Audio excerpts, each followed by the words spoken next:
අජිත් මහත්තයාගේ මැදිරියට මොකද උනේ? අජිත් ප්‍රේමදාස මහලා උද්දාච්චිමිනේ දැන් බලන්න අනුර කුමාර දිසානායක මහත්තයා. ඒතුමාලා ගන්න තීරණ. ඒතුමාලා හරියාකාර කටයුතු කරනවා. මේක වැඩක් මහත්තයෝ ඉතේ තියාගන්නේ අනුර සම කරන්න බෑ සජිත් සම කරන්න අනුර ගමේ ගොඩේ කොල්ලෙක් සජිත් ඇවිල්ලා මේ උන්ගේ තාත්තගෙන් හැදිච්ච මිනිහෙක් ඌට තරහයි කරන්න එපා විපක්ෂ නායකත්වයේ මත දුන්නා නම් මන් දන්න ඔය දේ කරන්න.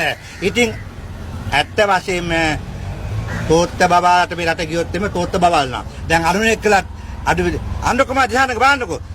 තමන්ගේ සබිකියෝ තමන්ගේ අය ඉන්නකම් වේදිකාව ඉන්නවනේ. එහෙමනේ නායකයෝ කියන්නේ. මේක නායක මුටරත් වේ රැස්වීමක් තිනකලා ගියා. ඉතින් මාත මොකද මොනවද කියන්නේ? මතක තියාගන්න විපක්ෂ නායකතුමා ඔබතුමා තෝත්ත බබෙක් වෙන්න එපා.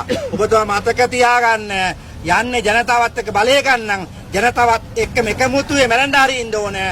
ඒ නිසා මතක තියන්න අනුර මහින්ද